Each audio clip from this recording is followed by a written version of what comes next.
Hello everyone and welcome to our channel. So in this video we are going to discuss the question target some subsets. Okay, so let us start. So let us discuss the question first. So what the question says us to do is that we have been given a number n, an integer n, and we have been given n elements. Okay, so basically we have been given an array of n integers. So what we have to do is we have to find all subsets of these n elements such that their sum is equal to a number which will be in the input, and the number would be the target. So let me explain that again. We have given n numbers, we have given integer n, we have given n numbers, and we have been given a target, and we have to find all such subsets of these n elements such that their sum is equal to target. For example, let us see. Let's just consider a small case. For example, for n is equal to 5, let's just say we have 20, 30, 40, and 50, and we have to find all subsets such that the target is equal to 70. Now, let us just find answers by observing. So, at first glance, I can see 20, 50 would be one of them. Then we can have 10, then we can have 20 and 40. This would be one of them. Then we can have 30, 40. This would be one of them. And there can be many more. What we have to do is print all such subsets. Okay, so the question is pretty straightforward. Now let us discuss the logic. So if we start, for example, I will take a small case. Let us say target is 30 and we have elements as 20, 10, 20 and 30. So initially, as we can see here, we have three things to consider. Okay, so we have set we have set we have sum of subsets and we have target that we have passed in the function.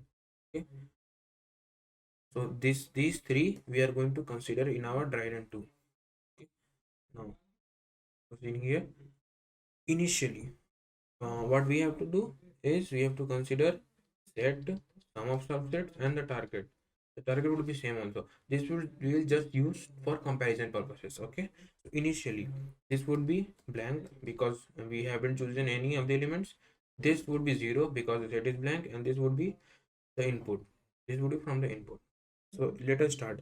So we will write something like this. We will make different levels, and initially it would be blank. We will write in this form, this order. Initially set would be blank, sum of subset would be 0, and target would be target. Here our target is 30, so I'll write 30 here. Okay, I'll write 30 here. Now the principle that we are going to use here is that every element of the array, every element which belongs to the array, can be either included or not. Okay, so we'll have two recursion calls. One is when the element is included, and the other is when the element is not included. What I mean by included is that the element will be considered in the set or not. So let us discuss. For example, first thing, 10 can be included and 10 can be included. So if 10 was included, so the new set would become 10. It would just contain 10. What will the sum so far? Sum so far would be 10 because 0 plus 10 is 10, and the target would remain the same. And we haven't included 10, so this will just remain the same. This wouldn't change. Now for the next one, for 20, again the same thing. We'll have either 20 is would be in the set or would not be. Same thing, 20 would be considered, would not be considered. So if 20 is considered, okay, so if 20 is considered, the set would become 10, 20. Okay, and the sum would become 30 and the target would become 30. If 20 is not considered, it would remain just as it is. Okay, like this. So if 20 is considered, set would become 20, would be 20 and 30, and this would remain the same. Okay, move this.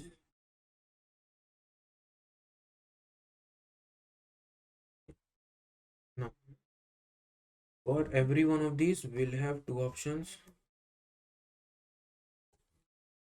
30 would be included, 30 would not be included, 30 would be included, would not be, would be, would not be, would be, and would not be.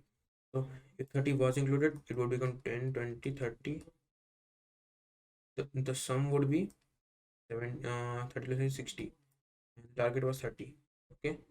If not included, it would remain as it is 30, 30. If 30 was included, it would become 10, 30. Sum would be 40, and the target would remain 30. If not, then it would remain same. Here, if 30 was included, it would become 20, 30. It would become, sum would become 50, and this would remain 30. Okay. Now, if not, it would remain the same. This condition, if 30 was included, it would become 30. The sum would become 30, and target was 30. This is regularly the set, and if not, this would just remain empty as it is. So what we observe from here is that we have calculated all the sums of all possible combinations. Okay, so that we can see from here is that two of the cases give us the target. Here 30, 30, 30, 30. So what we are observing is when sum of subset is equal to target, then if we print that set, then we have got our solution. So if this condition is true, when we have reached to the end of the, when we have exhausted all the elements, if this is true, then we'll just print the set. We'll just print the set and return from here. Okay.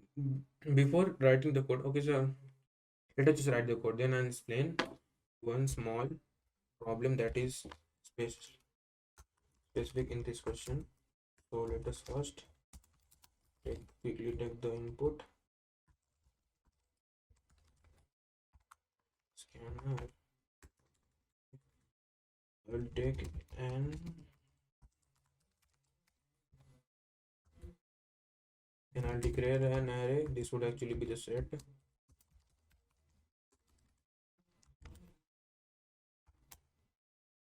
And now taking the n numbers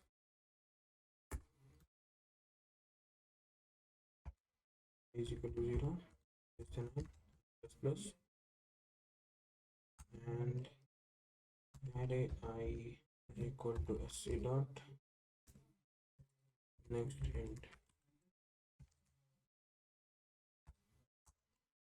Okay. Now we can put the target.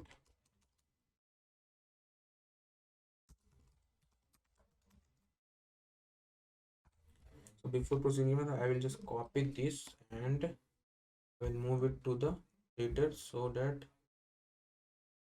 the view is a bit better. Wait here. Let's increase the font size. That'll be fine, and now I'm going to paste it. Okay. So let's decrease it a bit so that we can see more of the code. Okay. Now it should be fine. Okay. Now let us write the logic of our function. Before doing that, we have to call that in our main method. So let us just copy this.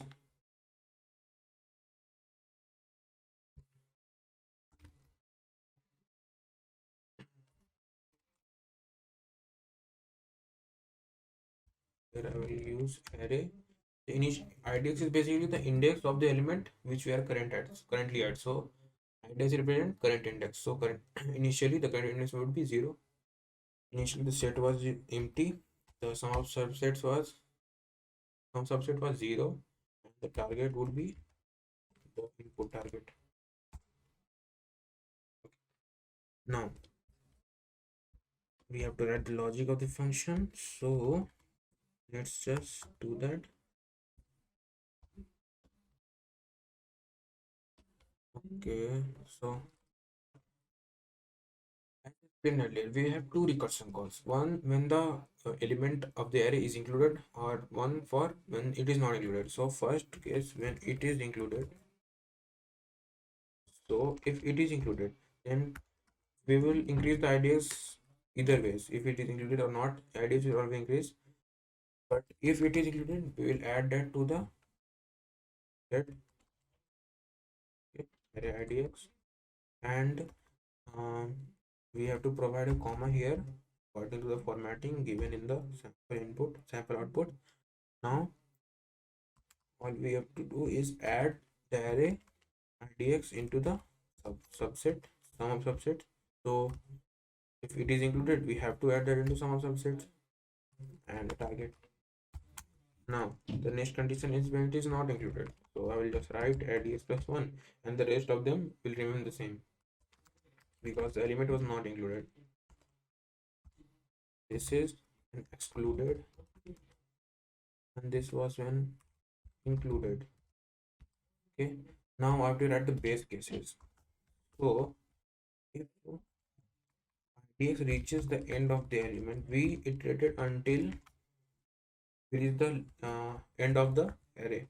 So if this happens and if sum of subsets is equal to target, if this happens, then only we'll print the set and we'll have to add full stop at the end. And after this, we have to just return from here.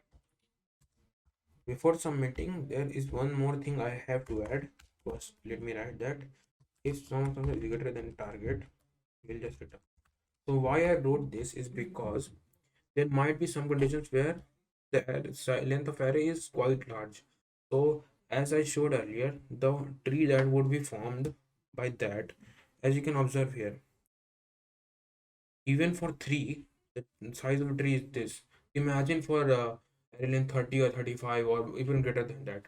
Tree length would be like a lot and it would take a lot of time to execute. So what this thing does if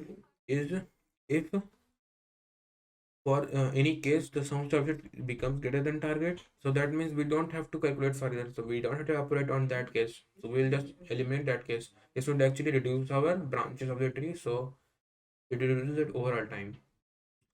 So this is just to reduce the overall running time. You have to write this case in order to pass all the cases, all the test cases in our compiler. So I'll just paste it here and I'll submit it.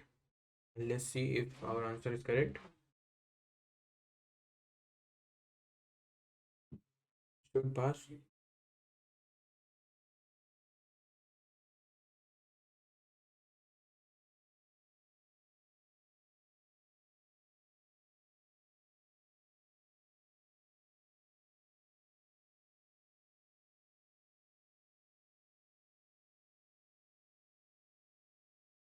Okay, so as we can see, all the test cases have passed successfully and the code is completely correct. So this is how we write a code for this question, and I hope I was being clear.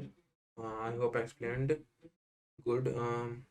So if you liked the video, please don't forget to share it and subscribe if you want more content like this. So thank you, and I'll see you guys in the next video.